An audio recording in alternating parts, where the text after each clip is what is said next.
No es necesario saber la parte anatómica funcional, pero sí la anatómica topográfica, que esa es la que nos va a orientar, digamos, con respecto a qué imagen estamos observando. Luego la técnica radiográfica, que es donde vamos a hacer más énfasis, porque hay datos que tiene que tener la radiografía para que sea aceptable para su interpretación. Si no cumple la técnica radiográfica, ustedes están en su derecho de que este estudio se repita. ¿Por qué? Porque va a dar falsos positivos o falsos negativos de algunas patologías, o incluso ustedes mismos no van a poder identificar patologías. Ya vamos a ver. Luego, conocer las densidades y patrones radiográficos. Ya vamos a ir viendo qué tipo de densidades se ven en la radiografía. Y luego, mucha atención y buena iluminación. ¿Ya? Es por eso que utilizan la radiografía siempre para observarlo, lo ponen en esa pantalla blanca, que para los que no conocen se llama negatoscopio, de negativo, negatoscopio, ¿ya? Porque estamos viendo un negativo, en otras palabras, ¿ya? Y normalmente para una buena interpretación de la radiografía máximo, la radiografía tiene que estar a 30 centímetros de distancia del observador. ¿Ya? Si ustedes agarran y por ejemplo le ponen aquí la radiografía y yo le digo al que está al fondo, ¿qué ves aquí?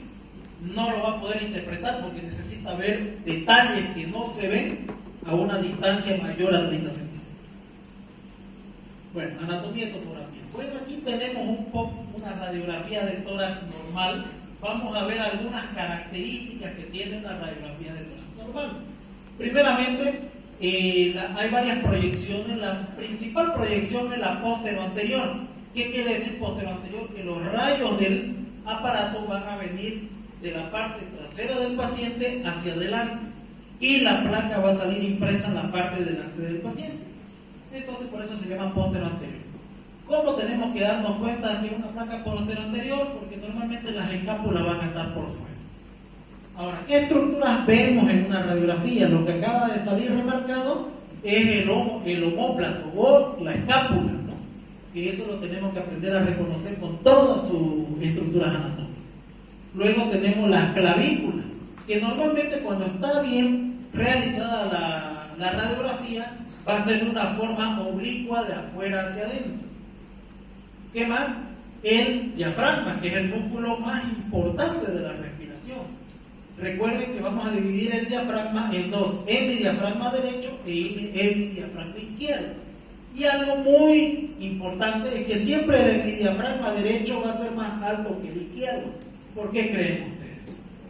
Por la presencia del hígado, ¿no? Que es el órgano más grande que hay en el abdomen. Posteriormente vemos la silueta cardíaca, que la vamos a estudiar más a detalle más adelante. Y luego estas pequeñas manchas blancas que ven alrededor del corazón. ¿Estos qué creen que es? Normalmente yo siempre le hago este tipo de preguntas a los internos. ¿Por qué? Porque a mí me pasó que cuando yo atendí mi primer paciente ya de manera profesional como médico general, siempre me llegaban estas manchas. Yo me había olvidado que estas manchas blancas que se ven alrededor del corazón son normales. Eso se llama el hilio pulmonar. Ustedes saben qué es el hilio, es el orificio por donde entran todo lo que es los vasos sanguíneos y los bronquios, ¿no? Hacia el interior del pulmón. Y entonces se van a colorear. Un dato muy importante, el hilio izquierdo es más alto que el derecho. ¿Ya? ¿Por qué? Por la misma presencia de la silueta cardíaca y porque el pulmón izquierdo es relativamente un poco más pequeño. ¿Qué más? Vamos a ver lo que es la tráquea. Fíjense aquí que hay como una imagen ovoidea de color negra que se ve justo por delante de la columna vertebral. Esa vendría a ser la tráquea.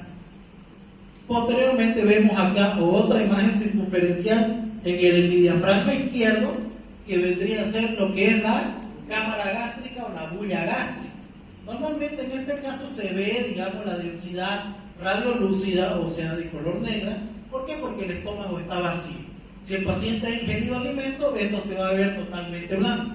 Pero si el estómago del paciente está vacío, se va a ver de una coloración negra. ¿Qué más vamos a ver? Estos pequeños ángulos que hay en el contacto del corazón con el diafragma, que se llaman los ángulos cardiofrénicos o cardiodiafragmáticos. Eso muy importante, tiene que haber en ambos lados. ¿Qué más tenemos que ver? Estos ángulos que son del contacto del diafragma con la parrilla costal, que forman un triángulo que se llama seno costofrénico o ángulo costodiafragmático, ¿no? Es muy importante reconocer estas estructuras, que vamos a ver patologías donde se alteran. Bueno, entonces eso es lo normal que ven en una radiografía de todas esas son las estructuras. Y bueno, no lo remarco, pero están los arcos costales que aquí los vemos, ¿no? Bueno, técnica. Bueno, ¿cuáles son las directrices que tiene que tener una buena técnica? Tiene que tener estos criterios de aceptabilidad, que son rotulación de la radiografía, centralización de la radiografía, rotación, penetración, inspiración y proyección. Tiene que tener y cumplir todas estas directrices. Falta alguna de estas, no me sirve la radiografía, ¿ya? Entonces eso tienen que tomar en cuenta. Rotulación. Más que todo, la rotulación, más que técnica radiográfica, es más que todo para nosotros como estudiantes o como médicos, como una técnica para almacenar adecuadamente la radiografía. Entonces, ¿qué tiene normalmente la rotulación? Tiene que estar en el tercio superior derecho del paciente. Han visto, si ustedes se han hecho una radiografía, algunos rótulos vienen acá y vienen acá. Pero por normas internacionales, el rótulo siempre tiene que estar en el extremo superior derecho del paciente. Aquí en Bolivia no he visto, pero en el exterior sí hay lo que se llaman las bibliotecas de imagenología. Son un montón de archivadores donde hay varias radiografías como para que el estudiante o el residente o el médico practiquen, ya sea en los hospitales. Normalmente tienen su biblioteca de imagenología y ahí guardan en los archivadores estas radiografías. Y normalmente buscan a través de la rotulación que tiene en el extremo superior derecho para facilitar. Además, en la práctica médica, la rotulación nos sirve a nosotros para identificar al paciente y ver el proceso de evolución de la patología del paciente. Por ejemplo, aquí nosotros ¿qué ponemos? Nombre, edad del paciente, la fecha que se realizó el estudio, el número de la placa, o sea, si es placa 1 del paciente, placa 2, y eso es para ver cómo va evolucionando el paciente con respecto al tiempo. Y luego el índice cardiotorácico, que eso más que todo lo exige cardiología, pero ustedes lo tienen que sacar para detectar lo que es una cardiomegalia. ¿Qué más? Centralización de la radiografía. Entonces, ¿cómo nos damos cuenta que hay una buena centralización? Dice, siempre tiene que encontrarse en una equidistancia entre todas las estructuras anatómicas. ¿Qué quiere decir? Si en mi radiografía mi paciente tiene dos escápulas, en la radiografía se tienen que ver las dos y tienen que estar a la misma distancia de la placa. ¿Ya? Si mi paciente tiene columna vertebral, esta columna tiene que estar a la mitad de la radiografía y tener la misma distancia de ambas columnas a ambos lados. De la columna a ambos lados del emitorio. Entonces, teniendo en cuenta no olvidar estructuras importantes como los ápices pulmonares, los senos costodiafragmáticos y la cúpula diafragmática. En otras palabras, la radiografía tiene que verse los vértices, tienen que verse los senos costofrénicos, tienen que verse las escápulas y tiene que verse el diafragma. Si me sale cortada la radiografía por acá, no me sirve. ¿Por qué? Porque no estoy viendo los senos costofrénicos y puedo estar obviando patologías como un derrame pleural. Si me sale cortada del vértice para acá, o sea, no se ve de aquí para arriba la radiografía, tampoco me sirve, porque puedo estar obviando lesiones que se ven en el vértice pulmonar. Entonces, tienen que revisar eso. Ahora, ¿cómo lo podemos identificar si está bien centralizada? La forma más fácil es trazo una línea imaginaria sobre la columna vertebral y esta línea tiene que caer en la mitad de la placa radiográfica. ¿Qué más? Y tiene que haber equidistancia entre ambos lados de la línea. Tiene que haber, si hay 10 centímetros acá, tiene que haber 10 centímetros acá. En ambos lados de la línea imaginaria que hay sobre la columna vertebral. No tienen que olvidarse de los ápices o vértices pulmonares y de del océano y el costo premio. Rotación. Esto nos ayuda a identificar si el paciente si la radiografía ha sido bien tomada. ¿Por qué? Porque como estos rayos salen en perspectiva, normalmente piden que el paciente esté recto. Pero a veces por mala posición de la columna o descuido del técnico, nuestros pacientes pueden girarse al momento de sacar la radiografía. Y una placa rotada no me sirve. ¿Por qué? Porque imaginen que esta es una lesión del pulmón, pues del corazón. Si yo salgo rotado, me la puede esconder la lesión por la misma perspectiva. Miren, si yo lo pongo en el emitor derecho y me roto hacia el lado derecho, ya no va a salir dentro de la radiografía la lesión. Puede quedar atrás de la sombra del corazón y no la voy a ver. Por eso es muy importante que la placa no esté rotada. Entonces, ¿cómo me doy cuenta yo si la placa está rotada? Hacemos lo siguiente. Las apófisis espinosas de las vértebras se tienen que encontrar alineadas. Estos redonditos que ven acá son las apófisis espinosas de las vértebras de la columna lumbar, de la columna vertebral. ¿Ya? Entonces se tiene que ver estas apófisis espinosas y trazan la misma línea imaginaria que les indiqué para la centralización de la placa. Y esta línea tiene que caer sobre las apófisis espinosas. Si en algún momento esta línea no cae sobre las apófisis espinosas, como vemos en este caso, podemos decir dos cosas: o la placa está rotada, o en todo caso el paciente tiene una escoliosis de columna, que es una escoliosis, una columna torcida. ¿Ya? Entonces eso tenemos que tomar en cuenta nosotros para ver si la placa no está rotada en este caso, ¿no? Aquí las dibujamos todas y miren, si se dan cuenta, no cae sobre la apófisis espinosa. En este caso este paciente tiene una escoliosis. Fíjense cómo está la columna, que parece el camino a los yucas, así bastante torcida. Entonces se ve. Yo por ejemplo tengo una escoliosis, pero aquí a nivel lumbar, y ustedes deben tener una más arriba en la cervical, tanto están agachados estudiando. Se debe suponer que la tienen, si es que estudian, porque si no estudian no van a tener su columna tan rectina.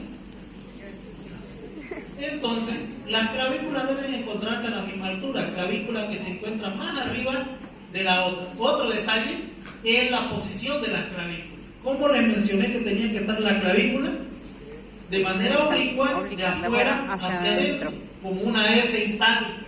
¿Ya? Si ustedes ven que una clavícula está más arriba que la otra, esto nos indica rotación de la misma placa. Entonces no nos va a servir. Ya en este caso sí está a una altura adecuada, están a la misma altura las clavículas. Si hubiera una clavícula más alta que la otra, yo puedo decir esta placa está rotada. Penetración. ¿Ya? El problema con la penetración, más que todo, es un pequeño error, no tanto del paciente o del médico que solicita el estudio, sino más que todo del técnico que realiza el estudio. ¿Por qué? Porque los rayos se miden en intensidad y a veces, dependiendo de la intensidad que se ha utilizado para sacar la radiografía, me va a mostrar más estructuras, o también puede desaparecer otras estructuras del tórax que no voy a poder estudiar. Entonces, ¿cómo yo sé que la placa está bien penetrada? Fácilmente. Nuevamente contamos las apófisis espinosas de la columna, y estas se tienen que cortar 4 apófisis espinosas, pero de las vértebras torácicas, ¿ya? No de las cervicales que vienen de más arriba, sino de las torácicas. ¿Cómo me doy cuenta que son las vértebras torácicas? Porque tengo que seguir la costilla. Miren, esta es la primera, sale el arco superior de la primera costilla y se va adelante. Entonces esta es mi primera vértebra torácica. ¿Ya? Y tengo que contar 4 apófisis espinosas. 1, 2, 3, 4. Lo ideal es que se cuenten de 4 a 6. Lo mejor, solo 4 apófisis espinosas. Si se ven todas las apófisis espinosas en la columna, eso nosotros lo decimos que es una placa muy penetrada. ¿Ya? O si se ven menos, como en el caso de acá, que es una placa poco penetrada o blanda. Ahora miren qué diferencia hay de esta radiografía que está bien penetrada con una que está muy poco penetrada. Miren, solo cuento 2 apófisis espinosas, pero ¿qué diferencia hay en el campo pulmonar? Aquí yo veo la trama broncovascular, pero aquí la veo más blanca y la veo más nítida todavía. Entonces el problema con una placa muy poco penetrada es que toda la radiografía se va a ver más blanca, ¿ya? Y no vamos a poder ver estructuras. Por ejemplo, esto es lo que pasa normalmente en la mayoría de los estudios donde hacen la radiografía, te la mandan así y vos directamente ves un montón de manchas blancas acá y decís, pucha, este paciente está con neumonía y tu paciente está a 0 kilómetros, no tiene absolutamente ningún síntoma. Entonces, ¿qué es lo que pasó? ¿Por qué me sale blanco el campo pulmonar o me salen manchas blancas en el pulmón? ¿Por qué? Porque la placa no fue penetrada adecuadamente, ¿ya? Como en este caso de acá, que sí se pueden ver las estructuras de manera adecuada y aquí se ve muy blanco. Ahora, ¿qué pasa si está muy penetrada? Miren lo que pasa con el campo pulmonar. Aquí, ¿cuántas apófisis espinosas se cuentan? 5. Y miren cómo se dibuja toda la columna vertebral y el corazón está casi totalmente desaparecido. No se ven los hillos pulmonares y este pulmón se ve totalmente negro. ¿Ya? Me acuerdo que yo esta radiografía se la mostré a un interno y me dijo que esto era un neumotórax bilateral. ¿Por qué? Porque lo veía todo negro. Y yo en parte no lo culpé. ¿Por qué? Porque la placa estaba mal hecha. Si una placa está mal hecha, vos vas a interpretar mal la patología del paciente. Entonces, por eso son esas exigencias que no creo que es la primera vez que escuchan estas exigencias, porque me imagino que todos los docentes de semio le dicen las directrices, ¿ya? Entonces, a mí me la enseñaron así. Entonces, es por eso que se piden estas directrices, ¿ya? Miren, comparen esto con la anterior. Negro se ve totalmente. Entonces uno tranquilamente puede decir que es una neumotórax bilateral. ¿Por qué? No veo trama broncovascular, está lleno de aire y pareciera que ha desaparecido el corazón, lo está apretando. Se puede inventar un montón de cosas el colega ahí mirando esta placa mal hecha, ¿no? De mala calidad. Además, a veces cuando se ve toda la columna y ya no se ve el corazón, a esta placa también le dicen algunos el signo de la columna desnuda. ¿Por qué? Porque no se ve el corazón y solo se ve la columna vertebral. Entonces, esto nos va a indicar de que es una placa muy penetrada. ¿Ya? Ahora, ¿en qué caso yo podría pedir una placa bien penetrada? Si se han dado cuenta. ¿En qué tipo de patología yo pediría una placa? Le diría al que está haciendo las rayos X, por favor, me la penetra lo más que pueda la radiografía de tórax. ¿Escoliosis?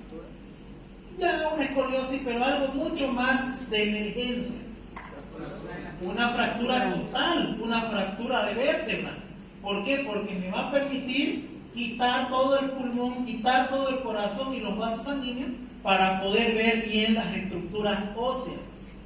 ¿Ya? Entonces, en ese caso, yo le puedo decir al técnico, mire, radiografía de tórax PEA con penetración intensa.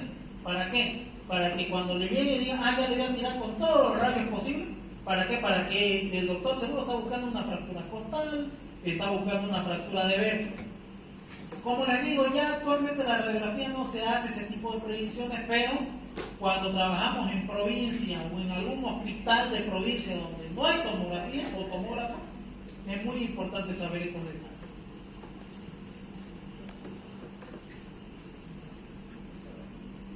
Inspiración. En la placa radiográfica posterior necesitamos que la placa esté bien inspirada. ¿Por qué? Porque normalmente la posición de las costillas siempre van a ser así, entrecerradas y hacia abajo.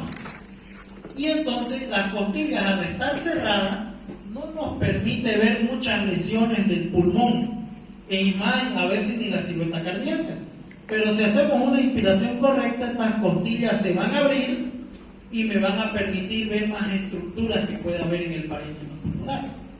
Entonces, es por eso que yo siempre tengo que ver si la placa está bien inspirada, sobre todo si es proyección postero-anterior.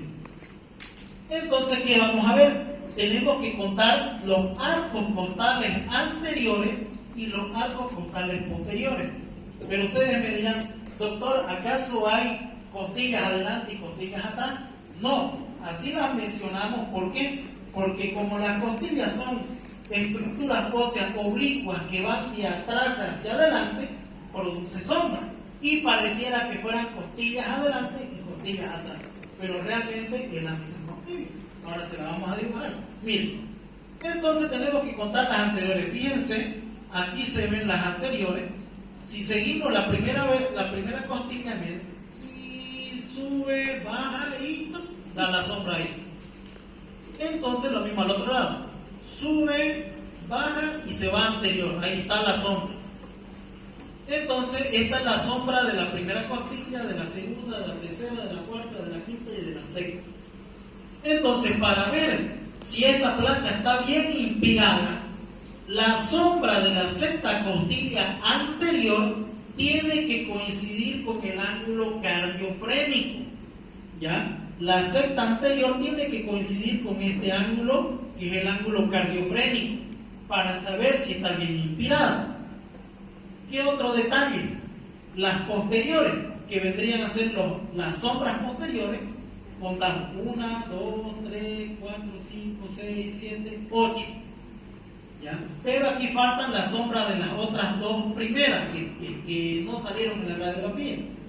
Y el décimo arco costal posterior tiene que chocar con el ángulo costofrénico. Entonces, para saber si está bien inspirada la radiografía, sexta anterior, ángulo cardiofrénico, décima posterior, ángulo costofrénico. Y otro detalle más, las escápulas. La escápula tiene una forma de triángulo. Normalmente en reposo la escápula tendría que estar acá, un triángulo en este lado. Pero como hacemos que impide forzadamente al paciente, la escápula se proyecta hacia afuera y queda fuera de los campos pulmonares. ¿Para qué hacemos esto? Porque si estuviera aquí en reposo me va a salir una mancha blanca grande y no voy a poder ver bien las lesiones que hay en el campo pulmonar. Entonces esos son los datos que ustedes tienen que tomar en cuenta para saber si la placa está bien inspirada. El sexto arco costal anterior, ángulo cardiofrénico. Décimo arco costal posterior, ángulo costofrénico. Y las escápulas por fuera de los campos pulmonares. Entonces ustedes dicen, esta es una placa bien inspirada y es una placa postero-anterior. La radiografía lateral actualmente igual está perdiendo mucho uso, pero igual nos sirve para identificar muchas estructuras. Aquí tenemos la columna vertebral, tenemos acá lo que es el callado de la aorta, tenemos la silueta cardíaca, este espacio de acá vendría a ser el mediastino anterior, el mediastino medio, ¿ya? El mediastino superior. Un dato importante con respecto a la columna vertebral, fíjense cómo es la columna vertebral desde arriba hacia abajo, en la proyección lateral. Normalmente es blanca y después se va oscureciendo y poniéndose más nítida mientras va descendiendo. Ahora, si ustedes ven que aquí, a este nivel de la columna vertebral, se ve muy blanca o no se logra ver la columna vertebral, significa que hay una lesión pulmonar a este nivel. Entonces eso tienen que tomar muy en cuenta. Este triangulito de acá, ¿qué vendría a ser? El ángulo costofrénico del lado izquierdo en este caso, ¿no? Y este es el ángulo cardiofrénico de la parte anterior. Ahora, ¿qué diferencia ven en esta radiografía en comparación a las anteriores? ¿Alguien me puede decir? Pues observar más complejidad.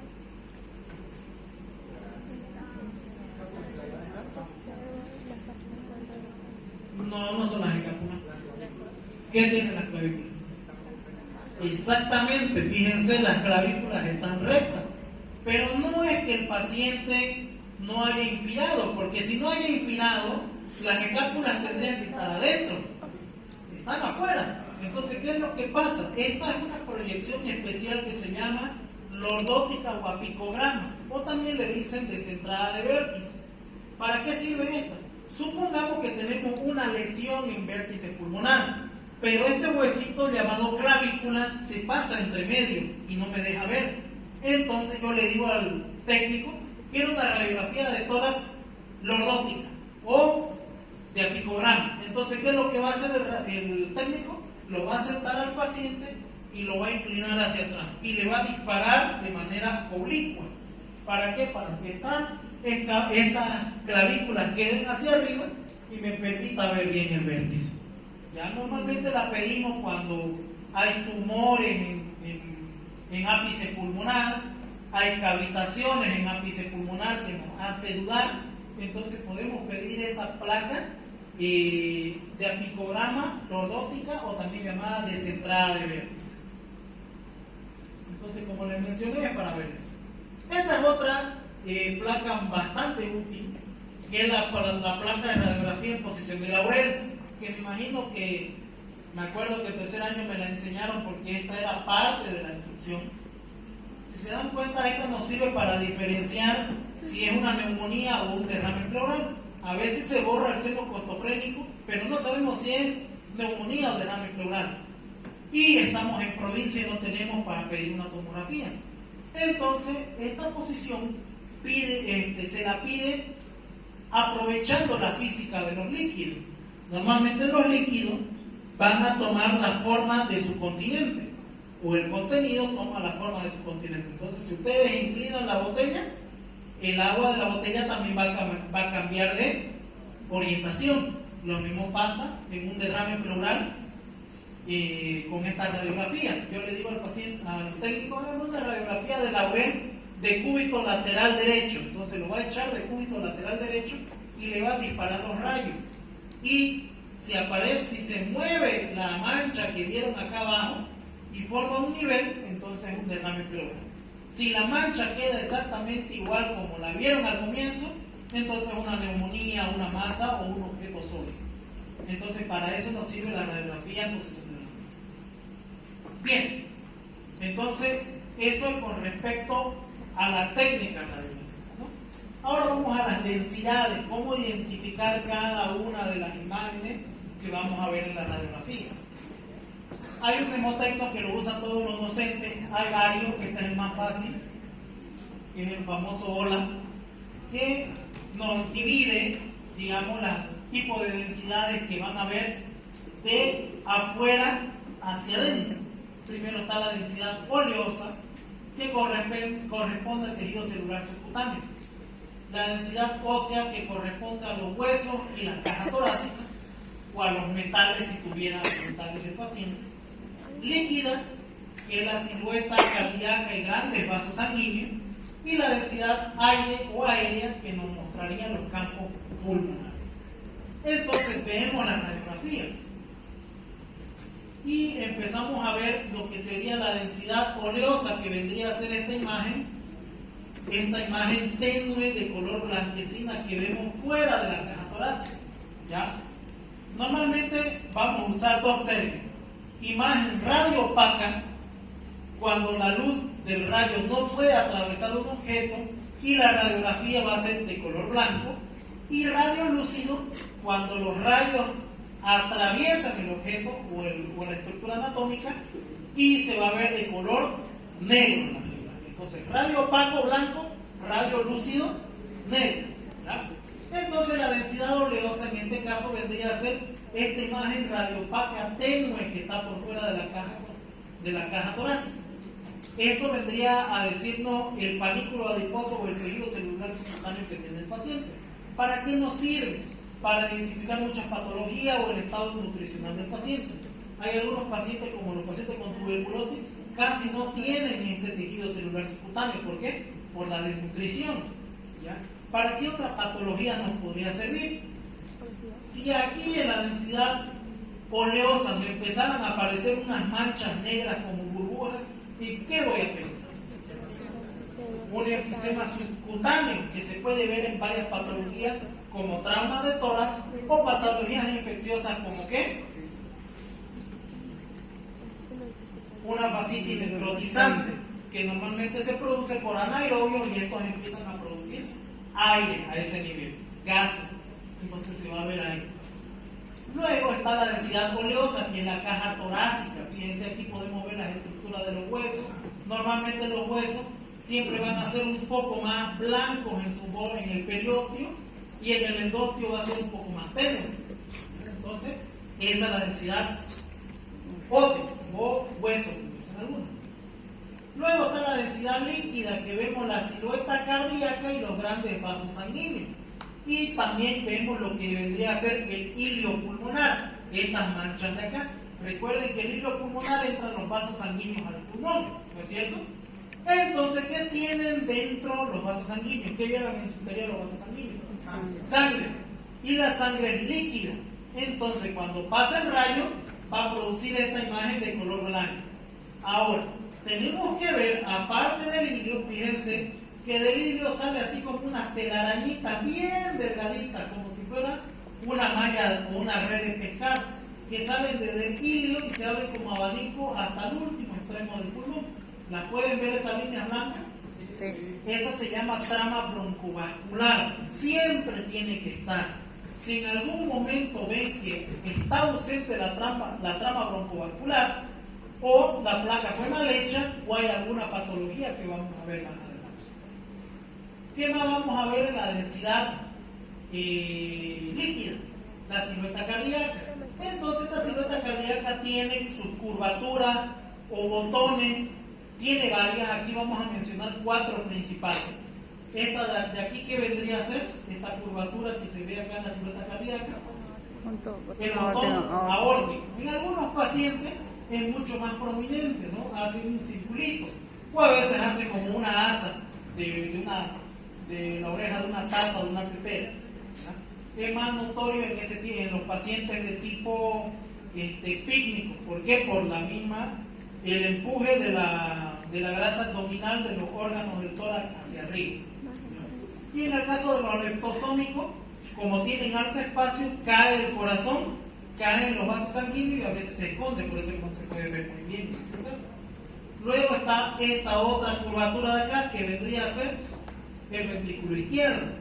Ya nos sirve para ver si el cardiomegalia, si lo vemos muy ensanchado, vamos a pensar en una cardiomegalia. ¿Qué más? Esta curvatura de acá que baja vendría a ser la vena cava superior. Ya en pacientes que sufren de varices esofágicas, que supongamos le llegó un paciente con hematemesis, vómitos con sangre, aparte de eso tiene una cirrosis hepática y en la endoscopía vieron que hay varices esofágicas, esta vena cava superior va a estar aumentada por aumento de la presión de la vena cava superior. ¿Qué más va a haber? Esta curvatura de acá, que es la aurícula derecha, que es muy importante ver en los pacientes chagásicos. Normalmente, cuando el paciente tiene Chagas y está en la fase inicial, antes de que sea una cardiomegalia franca, van a ver que la aurícula derecha va a estar aumentada de tamaño. ¿Y esto por qué? Porque se ha visto que el Chagas tiene bastante afinidad por la red de Purkinje del lado derecho. No se sabe exactamente por qué, pero tiene afinidad por producir primero lesiones en el lado derecho del corazón. Por eso que normalmente en el electrocardiograma lo primero que pillan en un paciente chagásico es un bloqueo de rama derecha o un bloqueo de rama derecha. Bien, ahora vamos a comenzar con la parte patológica. ¿Me logramos entender, no? ¿Lo técnico? Sí. Ya, comencemos con lo patológico. Hay 2 patrones importantes en la radiografía de tórax. Está el patrón alveolar y el patrón intersticial. ¿Ya? En el patrón alveolar, ¿qué quiere decir el patrón alveolar? Una lesión donde el aire del alveolo es reemplazado por líquido. ¿Ya? Recuerden que el alveolo es la unidad del anátomo funcional del pulmón. ¿Qué tiene en su interior? Aire. ¿De qué color se ve el aire en la radiografía? Radiolúcido, de color negro, ¿no? Por eso es que nosotros vemos el pulmón negro. ¿Por qué? Porque está llenito de alveolos y los alveolos tienen aire. Entonces, un patrón alveolar va a ser cuando no va a haber el aire dentro del alveolo y se va a reemplazar por cualquier tipo de líquido. Puede ser moco, puede ser sangre, puede ser pus. ¿Y los líquidos de qué color tienen? Radio opaco o de color blanco. Entonces, eso quiere decir patrón alveolar, donde el aire del alveolo es reemplazado por líquido. ¿Y cómo reconocemos el patrón alveolar? Es una imagen radio opaca con broncograma aéreo. Para los que no me entienden, es una mancha blanca con unos caminitos negros en su interior. Esos caminitos negros que van a ver dentro de la mancha blanca es el broncograma aéreo. ¿Y por qué se da esto? Si mi alveolo se llenó de líquido, ¿dónde se va a quedar el aire? En el bronquio. Y estos bronquios se van a dilatar y se van a dibujar y van a hacer contraste con el líquido del alveolo. Por eso es que dicen imagen radio opaca con broncograma aéreo. O en otras palabras, una imagen blanca con caminitos negros en su interior. Ese es un patrón alveolar. Podemos decir que el patrón alveolar van a producir, pueden aparecer en patologías agudas y en patologías crónicas. Se habla de patologías agudas, pueden ser localizadas, o sea, en un solo pulmón, o múltiples, en varios lados del pulmón, en ambos pulmones. Si hablamos de las localizadas, vamos a hablar de neumonías, infarto pulmonar o tromboembolismo pulmonar, tuberculosis, atelectasias pulmonares o contusión pulmonar, por ejemplo, un trauma de tórax cerrado, porque le gusta andar en moto, supongamos que se cayó, se golpeó, no hubo fractura costal, pero el paciente te llega con falta de aire, o a veces con hemoptisis, y vos le haces una radiografía y ¡pum! Te va a salir un patrón alveolar con broncograma aéreo. Y por el antecedente de trauma vas a decir, ah, ya, esto es una contusión pulmonar, porque es agudo y es localizado. Ahora, si hablamos de múltiples, vamos a pensar en el tromboembolismo pulmonar, que es un coágulo en la circulación sanguínea o una arteria bronquial del pulmón, o perdón, una vena bronquial del pulmón, que no va a dar perfusión y se va a infartar esa zona. Entonces vamos a ver en tuberculosis, micosis pulmonares, linfoma, sarcoidosis y metástasis pulmonares. ¿Ya? Si hablamos de patologías crónicas, están las frecuentes y las raras. Las más frecuentes son la tuberculosis, estoy hablando de nuestro medio, en Gringolandia, como decimos, es al revés, primero es la micosis. ¿Ya? Pero aquí en Bolivia, lo primero que tenemos que pensar es tuberculosis. Luego, carcinoma broncoalveolar, un cáncer, un linfoma y de último una micosis pulmonar. Yo lo pongo de último, ¿por qué? Porque que no crean, a pesar de que dan un montón de antimicóticos algunos colegas de algunas especialidades en patología pulmonar, poco es lo menos que se diagnostica en pulmón, en la parte respiratoria. ¿Ya? Entonces, por eso es de las menos frecuentes. Y las más raras están la sarcoidosis, proteinosis alveolar o las neumonitis inespecíficas, que vendrían a ser principalmente, podrían entrar ahí lo que son enfermedades autoinmunes como vasculitis, ¿cómo les podría decir? Neumonitis lúpica, neumonitis por artritis reumatoidea, que son bastante raras, se puede ver en eso. Ahora vamos a la regla. ¿Qué dijimos que era el patrón alveolar? Una imagen radio opaca con broncograma aéreo, que tiene la flecha como dibujan los bronquios. ¿Ven esos caminitos negros y estas imágenes negritas por acá? Esos son los bronquios que se han dibujado por el atrapamiento aéreo.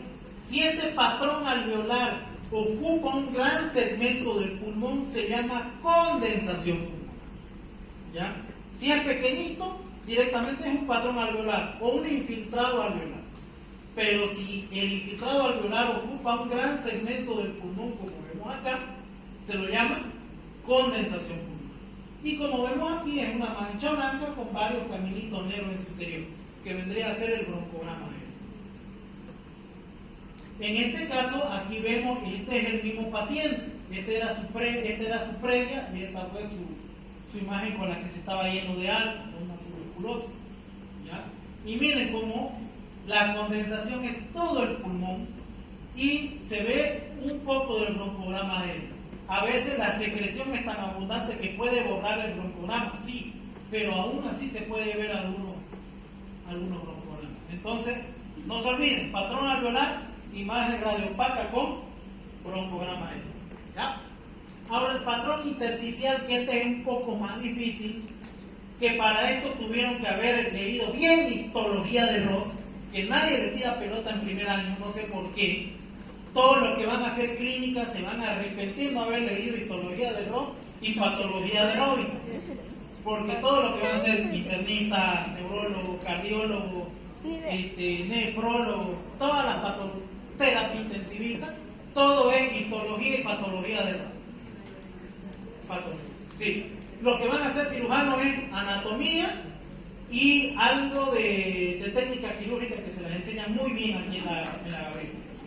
¿Ya? Ahora, los que van a ser clínicos, si no leyeron ni histología ni patología, van a sufrir en internado, porque incluso en imagenología, porque es donde te enseñan el intersticio del pulmón, ya porque es microscópico, eso no se ve. Ustedes van allá al anfiteatro, diseccionan el cadáver, a ver, muéstrenme el intersticio, me la van a charlar, no se ve, ¿ya? Pero si ustedes le hacen un cortecito, lo ponen bajo el microscopio, ahí se ve el intersticio. Entonces, el patrón intersticial es una lesión que se encuentra comprometiendo el intersticio. Para los que no se acuerdan que era el intersticio, es el tejido conectivo que separa el alveolo o el saco alveolar del vaso capilar.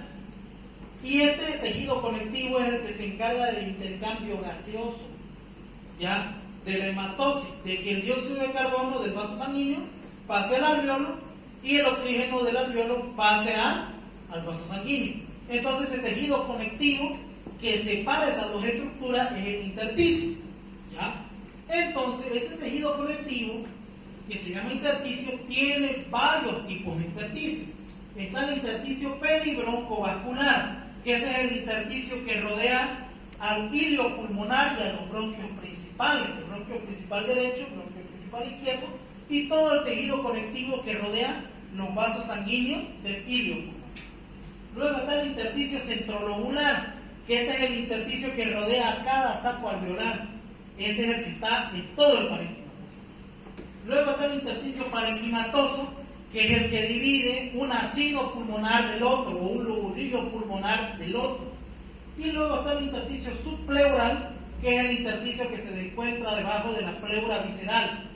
¿Ya? Ahora, el patrón intersticial puede ser de dos tipos: de tipo micronodular, como puntitos, o reticular. ¿Se acuerdan de la trama broncovascular, que era como una red o como una malla que apenas se podía ver? En el patrón reticular se dibuja totalmente bien y se engrosa. Ahorita vamos a ver. Si hablamos de un patrón intersticial micronodular, lo más común en nuestro país son las granulomatosis. Entre las granulomatosis, la más común es la tuberculosis miliar, que da imágenes en semilla de pan o semilla de mijo, como dice uno. Luego están las neumoconiosis. Esas son las enfermedades por inhalación de partículas, ya sea orgánicas o inorgánicas. Normalmente los trabajadores mineros se ven comúnmente aquí en Bolivia las neumoconiosis. Van a ver que se dibujan, sea de células pequeñas, un carcinoma de células pequeñas, un carcinoma bastante raro del pulmón, que es más común en pacientes que no tienen asociación con el tabaco. Y normalmente sea de células pequeñas, si te lo diagnostican, máximo tener 3 a 6 meses de vida desde que te lo diagnostican, siendo optimista, porque normalmente un de células pequeñas es el cáncer más agresivo del pulmón, no hay tratamiento, ¿ya? Luego está la micosis pulmonar y la sarcoidosis, si hablamos de patrón micronodular. Si hablamos de patrón reticular, lo más común es el edema agudo de pulmón, que viene siempre asociado, o casi siempre, con una insuficiencia cardíaca. Luego están las neumoconiosis. Hay dos tipos de neumoconiosis, tiene dos fases: la fase micronodular y la fase fibrótica, que ya viene a ser un patrón reticular. Luego están las neumonías virales. Estas fueron las que abundaron durante la pandemia. Era un patrón intersticial de tipo reticular. Es por eso que muchos colegas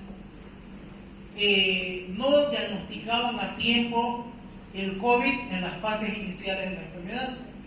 Porque hemos visto, los que han leído de quinto, cuarto año, los alumnos de infectología de tercer año, que se lo saben así, ¿ya? saben que los primeros días las pruebas, la mayoría salen negativas. Entonces las pruebas más precoces para diagnóstico de COVID eran radiografía y tomografía.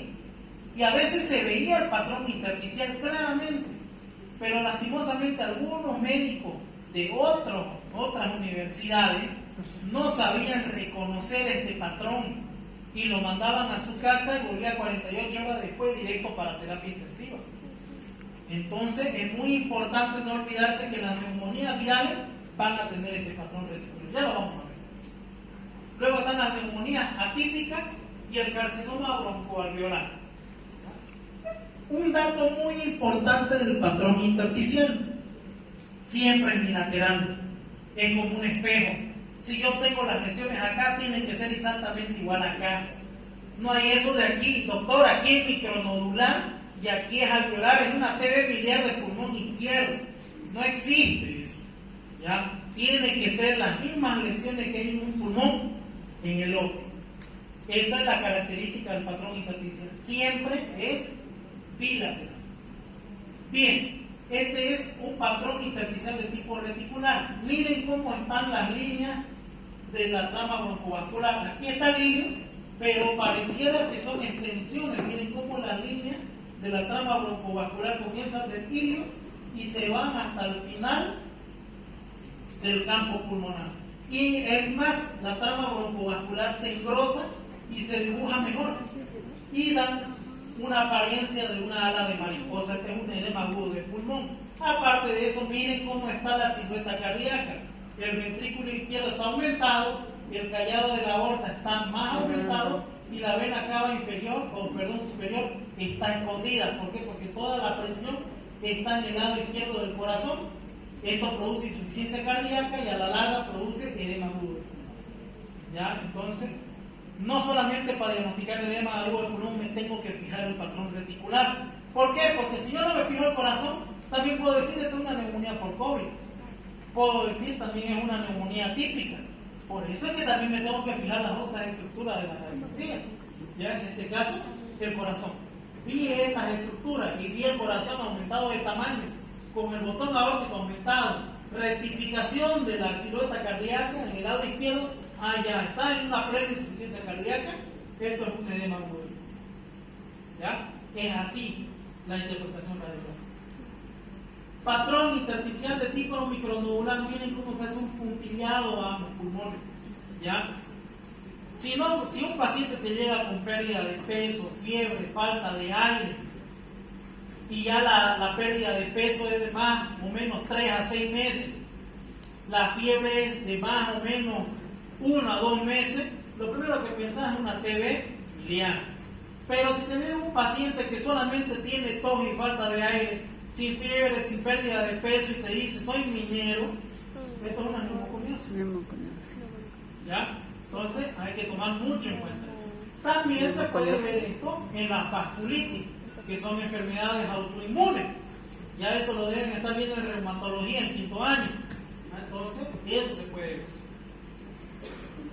Atelectasia pulmonar. ¿Qué es la atelectasia pulmonar? Aquí, como dice, es el colapso del alveolo. Normalmente el alveolo es un globito. Si este alveolo se aplasta, no va a entrar aire y se va a colorear de color blanco. Entonces, hay varios tipos de atelectasia según su mecanismo. Lo voy a mencionar, esto lo van a estudiar porque me imagino que lo van a leer.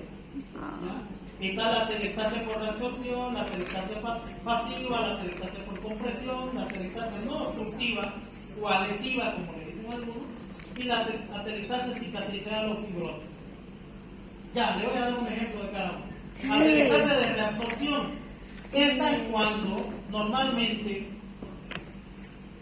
hay una masa intrínseca dentro del parénquima pulmonar y esta masa crece y obstruye la vía respiratoria. Por ejemplo, un adenocarcinoma de pulmón.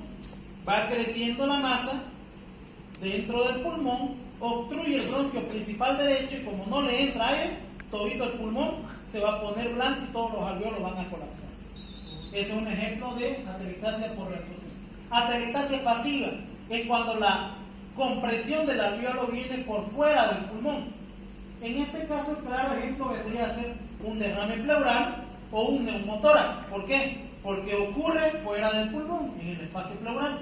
El líquido se acumula, aprieta el pulmón y esos alveolos empiezan a colapsar y se colorea de color rojo.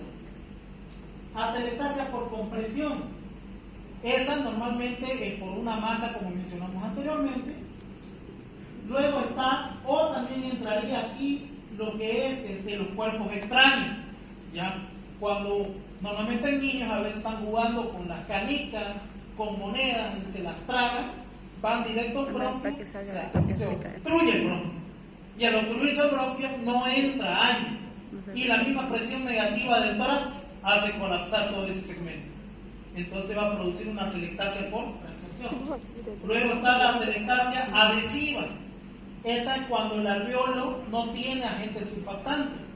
Se destruye el agente surfactante. Claro ejemplo, pacientes que nacen prematuros, me imagino que en neonatología están hablando de síndrome de membrana hialina, que nacen sin agente surfactante, y como nacen sin surfactante, el alveolo colapsa. Otro ejemplo, típico paciente que se mete a la piscina sin saber nadar y se ahoga. Y el agua, al entrar al bronquio, destruye el surfactante y los alveolos empiezan a colapsar. ¿Ya? Esa es la razón por la cual mueren los pacientes ahogados. No es tanto por el agua que entra, sino porque el agua arrastra el surfactante y empiezan a colapsar los alveolos. Y luego está la atelectasia cicatricial o fibrótica, que cuando hemos tenido, qué sé yo, una tuberculosis, hemos tenido una neumonía, se producen cicatrices. Y estas cicatrices, al pasar del tiempo, por la misma presión del tórax, se empiezan a pelotonar, se hacen un chuño. Y al apretarse estas cicatrices, arrastran alveolos sanos y se aplastan. Y producen atelectasia. ¿Ya? Entonces, ¿cómo de reconocer una atelectasia en la radiografía? Hay signos directos e indirectos. Yo ahorita voy a hacer énfasis en los indirectos, que es la forma más fácil que van a entender ustedes. Los signos directos es más para especialidad, pero lo voy a mencionar. ¿Cuáles son los signos directos? Desplazamiento cisural, pérdida de la aireación pulmonar y apelotonamiento pulmonar. Ahora, ¿cuáles son los indirectos? Que me imagino esto lo han visto en alguna visita. Pinzamiento de los espacios intercostales, retracción de la tráquea hacia el lado de la lesión, sobreelevación del diafragma hacia el lado de la lesión, o también signo de la tienda de campaña, como dicen algunos. Y luego el enfisema compensatorio del pulmón opuesto. Como un pulmón está enfermo y aplastado, el otro pulmón se hiperventila y se hace más grande para tratar de cubrir la demanda de oxígeno. Eso se llama enfisema compensatorio del pulmón. Esos son los 4 criterios indirectos a tener. Entonces vemos una radiografía y empezamos a buscar los criterios indirectos. Una pregunta, cuando dijo que había una masa que obstruía la entrada de aire a los alveolos y estos alveolos se colapsaban, ¿este alveolo sufre atrofia o es reversible este colapso? Es reversible. ¿Es reversible? Es reversible. Se saca la masa y vuelve a su estado normal. Exactamente. Gracias. Bien, ¿qué vemos aquí? Busquemos los signos indirectos. ¿Cuál es el primer signo? Pinzamiento. Pinzamiento del costalado. Miremos estas costillas. Aquí están bien abiertitas y bonitas. Y acá están apretadas, ¿no? Pareciera que hay algo apretado o algo que las está pinzando. Entonces tenemos el primer criterio. ¿Cuál es el segundo criterio? La Retracción de la tráquea hacia el lado de la lesión. ¿Dónde creen que es la lesión acá? En el lado derecho. Miren, aquí tendría que estar la tráquea. ¿Se acuerdan de esa imagen esférica que teníamos aquí arriba? No está. ¿Dónde está? Miren acá. Acá está la tráquea, bronquio principal derecho y bronquio principal izquierdo. Entonces está siendo retraída la tráquea hacia ese lado. ¿Y dónde está el corazón? Desde ahí hacia el lado derecho. También lo retrae a ese lado. Hay atelectasias tan fregadas que retraen el corazón y puede producir a la larga insuficiencia cardíaca. Entonces tenemos retracción de la tráquea. Tercer criterio, ¿cuál era? Sobreelevación del diafragma. Aquí no se lo ve, pero se supone que está más elevado. ¿Por qué? Porque la presión del tórax es tan grande que ya se mezcló el corazón con el diafragma y está todo apelotonado en el pulmón derecho. Y luego está el último criterio, que es enfisema compensatorio del pulmón opuesto. ¿Por qué creen que las costillas están abiertas? Porque está hiperventilando ese pulmón y está tratando de compensar al otro pulmón. ¿El pulmón micariante que dice? ¿Ya? ¿Pulmón Entonces, micariante? son los ¿No lo cuatro que dicen que el síntomas pulmón indirectos de la micariante? atelectasia. No, no. Ay, no sé. Vamos, bueno, ya vamos a acabar, nos falta mucho. Vamos con nódulo y masa. ¿Qué diferencia? Ambos son imágenes circunferenciales. Ambas son radioopacas, o sea, de color blanco. La diferencia es que el nódulo es una imagen circunferencial menor a 3 centímetros. Masa, imagen circunferencial mayor a 3 centímetros. Y si están en la parte del mediastino superior, vamos a pensar que es una de las famosas 4T. Puede ser un teratoma, puede ser un timoma, puede ser un tiroide o la T de tejido linfoma. ¿Ya? ¿Qué vemos acá? Presencia de masa. ¿Qué ven ahí? ¿Es nódulo o masa? Masa. ¿Por qué masa?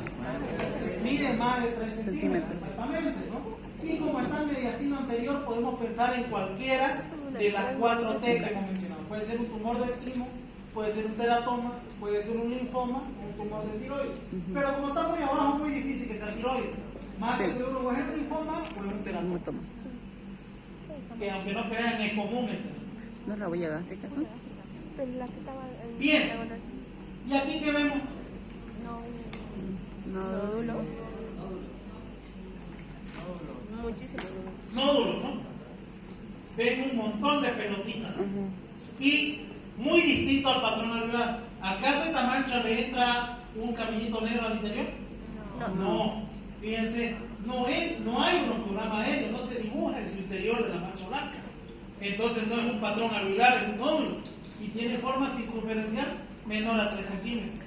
Esto vendría a ser una metástasis pulmonar.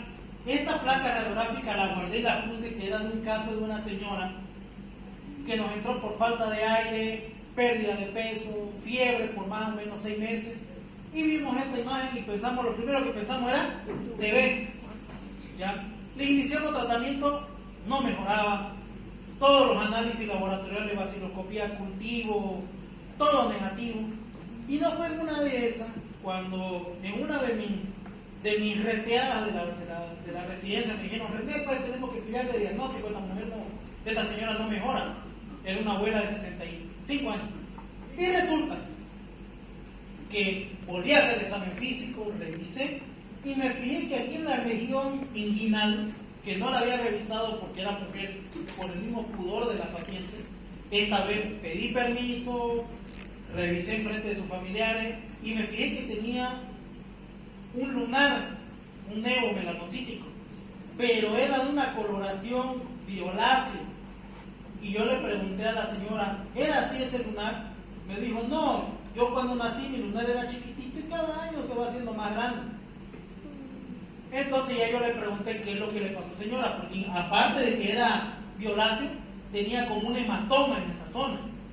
¿Y qué es lo que le pasó, señora? Y ahí me contó, mire, doctor, hace unos 8 meses, como mi hija se va a trabajar temprano y me lo deja mi nietito, me daba pena que se vayan sin desayunar. Y entonces se me ocurrió, yo siempre salgo con mi bici porque me gusta ser activa, me iba con mi bici a comprar pan, vivía allá por esta zona del plan 3000, entonces iba a comprar en bici tempranito a las 6 de la mañana, la vuelta. Bueno, resulta que una de esas le vino una lluvia torrencial de esas que caen una vez cada 2 semanas o cada 2 meses. Y la señora no quería dejarlo sin desayuno a su nieto. Entonces se puso un impermeable, se montó a la bici y se fue. Y en una de esas dice que cuando estaba manejando, se atascó la bici en el barro, se cayó y fue y se golpeó hasta la zona inguinal, justo sobre el neo. De ese entonces dice que empezó a crecer el lunar y se fue haciendo más grande, más grande, más grande. Me acuerdo que la llamamos aquí a la doctora de dermatología, le hicimos una biopsia, salió que era un carcinoma vasocelular y esto era su metástasis. O sea, ya estaba totalmente desahuciada, porque normalmente me imagino que los de cuarto ya están listos para el examen. ¿Cuál es más fregado, el espino celular o el vasocelular? El vasocelular, ¿cierto? Entonces ya estaba totalmente desahuciada, se había hecho el tipo de... Por eso la guardé y mira, hace estas imágenes nodulares Eso en como ambos la... pulmones. Sí, no, esa. También a mancha este de patrón agua. le dicen suelta de ¿Algodonado? globo. ¿Por qué le dicen que es como soltera? Haciendo Luego algodonado. con ellos los largan y dicen, volando. Algunos le dicen disparo de cañón, pero bueno, por los dibujos animados, no sé mi ignorancia, el cañón pues tiene una bala de este tamañote, digamos, y si te disparan a vos va a quedar un agujerote, no va a quedar esto. Así que yo le digo patrón en disparo de escopeta, que es un poco más parecido a esto. No sé por qué los imaginólogos le dicen patrón en bala de cañón. Más parece un disparo en bala de escopeta, si no pregúntenle a Bocón. Ya. Bueno, imagen en doble halo. ¿Qué quiere decir? Que tiene dos halos o dos círculos que lo rodean. Si es menor a 5 centímetros va a ser una cavitación. Si es mayor a 5 centímetros va a ser una bulla. Y si cualquiera de los dos, tanto sea la cavitación o la bulla, tienen aquí un nivel hidroaéreo, como vemos aquí, esto es líquido y esto es aire, vamos a decir que es un absceso pulmonar. Entonces tenemos otra radiografía, otro caso interesante que tuvimos ahí durante mi presidencia. ¿Qué tenemos acá? Imágenes circunferenciales doble halo. ¿Cuál es el doble halo, doctor? Miren, aquí se dibuja bien la curvita, como si fuera un anillo. Por eso le dicen imágenes doble halo, que es un círculo grande. ¿Esto qué vendría a ser? Una bulla, porque es mayor a 5 centímetros. Aquí que vemos. Vemos una gran bulla pulmonar, pero en su interior ¿qué hay? Un nivel hidroaéreo, un absceso pulmonar. Aquí, ¿qué más tenemos? Tenemos cavitaciones, miren, aquí hay una imagen circunferencial menor a 5 y aquí tenemos otra. Son dos cavitaciones. Este era un paciente diabético que, bueno, los diabéticos, yo siempre le digo a mis alumnos, siempre hay que considerarlos inmunodeprimidos. Por más que estén bien controladas las glicemias, no sabemos cómo está la glicosilada. Entonces, siempre tienen que tomar en cuenta eso. Y normalmente este paciente, me acuerdo de que era diabético y era de los que no hacía control y le tiró una de esas borracheras con Fernet. Tomó hasta vomitar y se broncoaspiró, se tragó su vómito y fue al pulmón y produjo una neumonía por anaerobio bilateral con absceso pulmonar. A este paciente lo tuvieron que operar, le hicieron una decorticación, hicieron una neumectomía parcial, sacaron todo este contenido. Salió bien el paciente, bien, pero sin dos costillas porque quedó con una ventana torácica, pero salió vivo como estaba.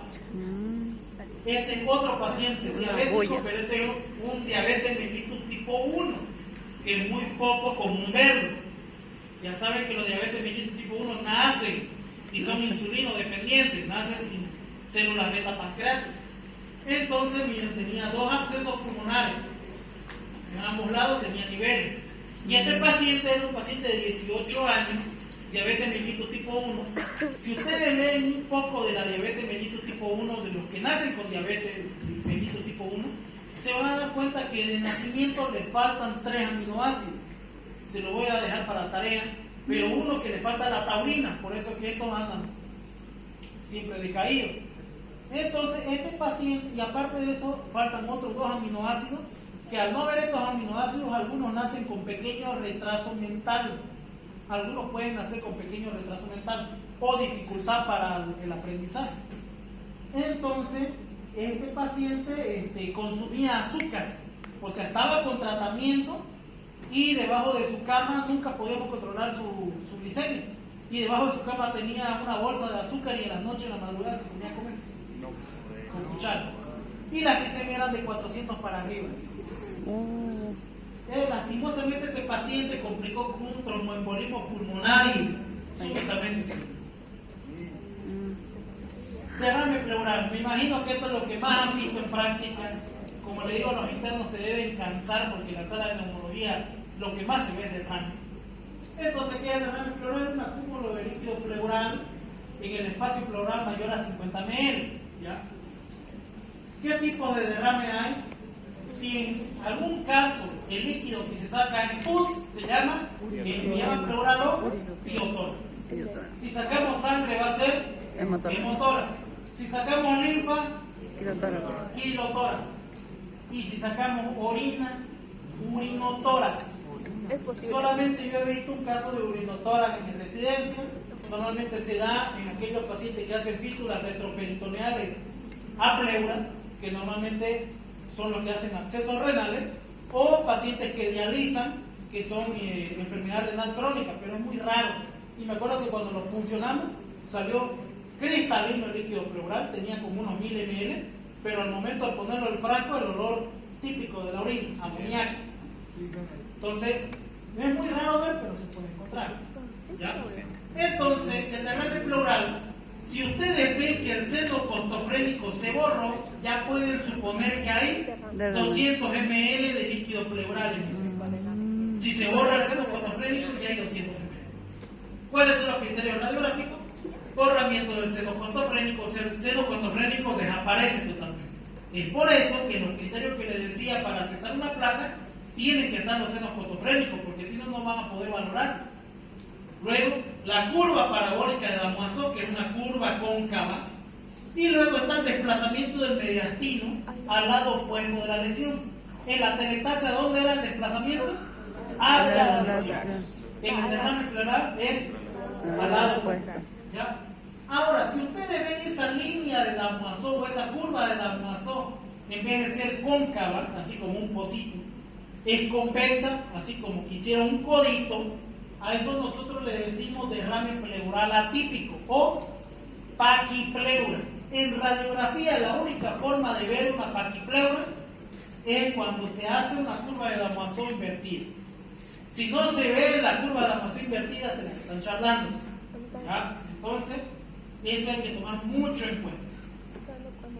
Entonces aquí tenemos una placa radiográfica, vemos una imagen radio opaca del pulmón derecho. Recordemos, radio opaca, una imagen blanca. Seno costofrénico lado izquierdo, hay. Lado derecho, no hay. Entonces tenemos primer criterio, borramiento del seno costofrénico. Segundo criterio, curva parabólica de Damoiseau, miren que es cóncava, es un pocito que hace.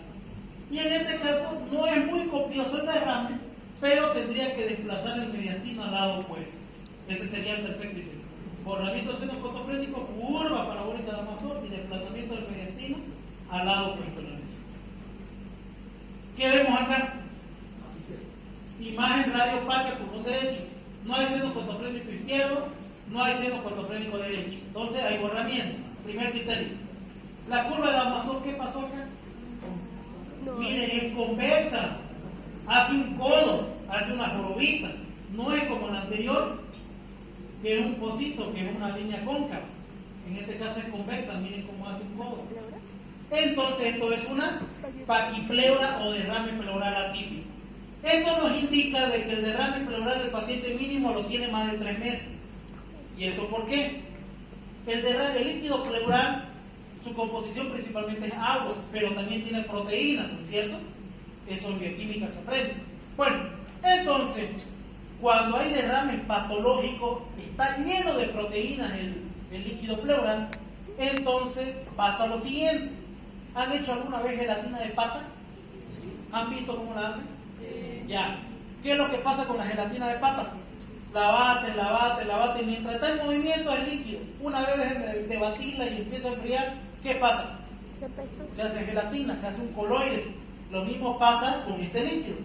Como hay proteínas, estas proteínas se empiezan a precipitar con el tiempo y forman coloides y se hace una gelatina. Entonces se engrosa la pleura y produce una paquipleura. Por eso que le digo que normalmente al mínimo tiene que haber pasado 3 meses para darle señal. O que el derrame esté llenito de proteína para que dé de manera aguda ese mal. Bien, la última diapositiva. Neumotórax. Neumotórax es aire en el espacio pleural. En vez de que haya líquido, hay aire. ¿Cuáles son las causas? Hay causas traumáticas y no traumáticas. Las causas traumáticas, accidentes de tránsito. La típica, están manejando en moto y se chocan. Bueno, normalmente no se chocan, los chocan. Entonces, fractura costal y puede producir un neumotórax. ¿Qué más? Trauma de tórax. Ya. Parotrauma. ¿Qué es un parotrauma? Ese yo le decía el neumotórax del interno. ¿Por qué? Porque a veces cuando aquí, como estamos en un país tercermundista, pacientes llegan directo para intubación, pero no alcanzan los ventiladores de emergencia. hay 5 ventiladores y pucha, nos llegó un seco en la noche y es para ventilador también y no sé dónde meterlo. Entonces lo intuban al paciente y lo ponen al ventilador de carne y hueso que se alimenta con agua, con sol y con reteada de los residentes, que se llama interno de medicina. Entonces te agarran y te hacen ambucear, te enseñan a ambucear, porque no podés hacer esto con fuerza. ¿Por qué? Porque metes aire a presión y podés reventar los alveolos. Por eso esto yo le decía el neumotórax del interno. ¿Por qué? Porque a veces decían, pucha, estaban, qué sé yo, a las 6 de la mañana en el pase de turno y tenían que ir a hacer sus evoluciones en sala, y ellos seguían en emergencia ambuceando y esperando desesperadamente que llegue el relevo hasta que llegue su compañero. Ya, toma de una vez. Y él está ambuceando sin darse cuenta por los nervios, con fuerza y rápido. Y a veces hacen neumotórax. Por eso se dice barotrauma, un trauma por aumento de presión de aire. También puede ocurrir con el ventilador mecánico. No es muy común porque normalmente el especialista en terapia intensiva sabe cuál es la presión máxima que puede soportar un paciente. Entonces para eso hace la regulación del ventilador. Colocación de vía venosa central, a eso yo le digo el neumotórax del médico internista. ¿Por qué? Porque la vía central es muy importante, pero en la patología pulmonar lo que siempre se recomienda es el abordaje por el esternocleidomastoideo, no por la subclavia. Y la mayoría de los internistas les gusta pinchar la subclavia. ¿Por qué? Porque es más facilita de encontrar la vena. Porque aquí en el esternocleidomastoideo tenés que tener bastante pericia, experiencia, colaboración del paciente y que no te toque un gordo, porque si no el cuello corto y fregar. Entonces, normalmente abordan por ese lugar. Hay otro abordaje que es el supraclavicular, pero cuando son obesos tampoco les gusta hacerlo. El más facilito es el subclavio, entra como mantequilla. Pero un 0,5 milímetros lo metes más abajo, pinchan pulmón y causar un dedo. También yo le digo a esa colocación de vía venosa central, hay otro que es el marcapaso. Ese es el neumotórax del cardiólogo. ¿Por qué? Porque ahora los marcapasos ya no se colocan abriendo el tórax y metiéndolo ahí. No, se hace por punción subclavia. Te meten una guía, te funcionan y te meten los electrodos, te hacen un bolsillito de piel, y ya tenés tu marcapaso colocado. Pero lo mismo, como el abordaje subclavio, le pueden dar a pulmón y se llevan un pulmón y hacen neumotórax. Posteriormente está la toracocentesis del neumotórax del neumólogo. ¿Por qué? Porque normalmente somos nosotros los que hacemos la toracocentesis. Y también entra el residente de cualquier especialidad clínica, porque a veces les pica la mano por hacer procedimientos y a veces no hacen una técnica correcta. Por eso en neumología siempre te enseñan a hacer cómo es la técnica correcta, cómo agarrar la jeringa, qué instrumento utilizar, pero no, otras especialidades les gusta pinchar por pinchar y pinchar mal, y le dan al pulmón y producen neumotórax. Entonces, por eso es que hay criterios para todo procedimiento. Y bueno, los no traumáticos, que estos son de libro, y hay uno que ocurrió acá. Uno que es rotura de Blebs, esto ocurrió en la carrera. Aquí dice, normalmente se ven los Blebs en pacientes lectosómicos. ¿Qué son los Blebs? Si ustedes leen, son pequeñas burbujitas que quedan de la etapa embrionaria en la zona pleural. Y normalmente se ven en los pacientes leptosómicos, los que son de biotipo leptosómico, tienen estos Blebs, así como un rosario. Y resulta que aquí pasó un pequeño accidente, me acuerdo que fue una anécdota aquí de la carrera. Estaba entrando un docente X y le tiró una espada así en la espalda. ¿Qué haces? Pam, pam en la espalda de un compañero. 5 pasos más allá, ¡ah! Se tiró al piso. Neumotórax hipertensivo. Lo llevaron al seguro y cuando vieron, era un neumotórax. Pero ¿qué pasó? Había tenido de nacimiento, y que no lo sabían, un rosario de Blebs en el pulmón. Y lastimosamente le dio una palmada muy fuerte en la espalda y reventó. También ocurre cuando juegan fútbol. Por ejemplo, a esos flaquitos, no sé por qué los ponen de delantero o de central, que a veces vienen, te tiran un codazo y ahí te pueden llevar un Bleb y te hacen un neumotórax espontáneo. Ya terminó y ya no puedo ver. Cavitaciones es lo más común. Cuando los pacientes han sanado la tuberculosis y quedan con cavitaciones pulmonares, estas por sobreinfección se pueden perforar y producir neumotórax, es lo más común aquí en Bolivia. Y luego inspiración forzada, que es en espirometría. Yo nunca he visto, pero dice que cuando están haciendo la prueba de espirometría, lo que han ido a la sala 7, que es una prueba de soplar, primero se sopla y después se inspira con fuerza. Que al momento de inspirar con fuerza puede producir que reviente un alveolo. Por eso es que normalmente cuando hacemos una espirometría, allá en neumología te piden al paciente radiografía para ver si no tiene riesgo de hacer este tipo de neumotórax. No hemos tenido, pero tampoco queremos tener. Entonces, por eso que siempre tenemos. Bien, ¿cuáles son los criterios de un neumotórax? Hiperclaridad pulmonar. El pulmón se va a ver negro, radiolúcido. ¿Qué más? Ausencia de la trama broncovascular. Van a ver que la trama broncovascular se pierde, desaparece. Y luego se va a dibujar la línea del neumotórax o del muñón pulmonar, hasta donde ha colapsado el pulmón. ¿Cuántos grados de neumotórax hay? Grado 1 no pasa de la línea media clavicular. Grado 2 llega hasta la línea media clavicular.